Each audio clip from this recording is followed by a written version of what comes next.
Hello बच्चों, let us start with the given question. The question says which of the following statements is incorrect? Option A, EcoR1 cuts the DNA between bases guanine and adenine. Option B, making multiple identical copies of any template DNA is called cloning. Option C, PBR322 is a natural plasmid. Option D, Agrobacterium tumefaciens is a natural genetic engineer. देखिए, सबसे पहले इस question को solve करने के लिए आपको ये पता होना चाहिए कि PBR322 क्या है. So let us right the key concept involved in this question, and that is having the knowledge of PBR322. देखिए, PBR322 हमारा एक आर्टिफिशियल प्लाज्मिड था, जहाँ पे PBR322 में P का मतलब होता है प्लाज्मिड, BR का मतलब होता है बॉलिवर एंड रॉड्रिगुएज, 322 बताता है हमारा सिंथेसिस का ऑर्डर. सो PBR322 हमारा एक नेचुरल प्लाज्मिड नहीं होता, it is an artificial plasmid. So we can write that here P represents a plasmid,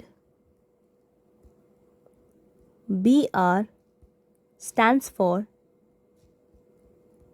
Bolivar and Rodriguez, जिन्होंने ये प्लाज्मिड बनाया था, and 322 is the order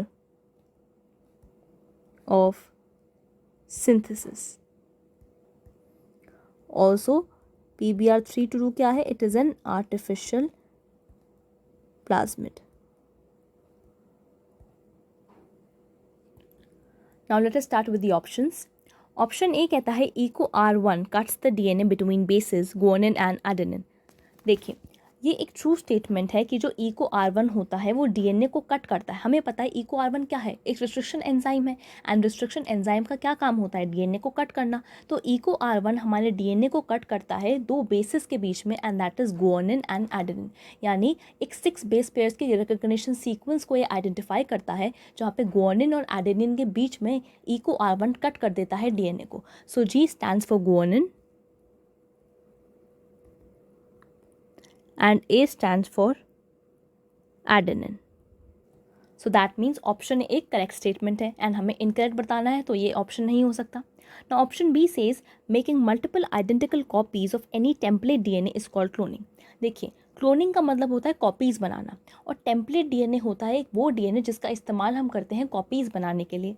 तो ये स्टेटमेंट कहती है कि अगर हम मल्टीपल आइडेंटिकल कॉपीज़ बनाएं एक टेम्पलेट डीएनए की, तो हम उसको क्लोनिंग कहेंगे. सो ये एक ट्रू स्टेटमेंट है, क्योंकि मल्टीपल कॉपीज़ बनाना किसी डीएनए की इज कॉल्ड क्लोनिंग, यानी कॉपीज़ बनाना. सो ऑप्शन भी हमारा ट्रू स्टेटमेंट है, तो ये ऑप्शन नहीं हो सकता. Now option C says PBR322 is a natural plasmid.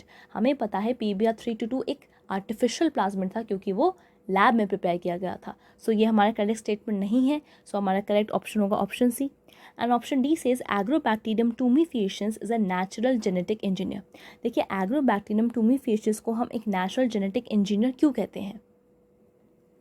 क्योंकि इसके पास एबिलिटी होती है कि ये अपना प्लाज्मिड हम प्लांट के अंदर डाल देता है. यानी हमें पता है एग्रोबैक्टीरियम tumefaciens एक बैक्टीरिया है जो सॉइल में रहता है और डाइकॉट प्लांट्स को इन्फेक्ट करता है. इसके पास एक प्लाज्मिड होता है, that is TI plasmid, tumour inducing plasmid, और इस प्लाज्मिड के अंदर एक DNA होता है, दैट इज tDNA, जिसके पास एक कैपेबिलिटी होती है कि ये नॉर्मल सेल्स को कैंसरस सेल के अंदर कन्वर्ट कर देता है.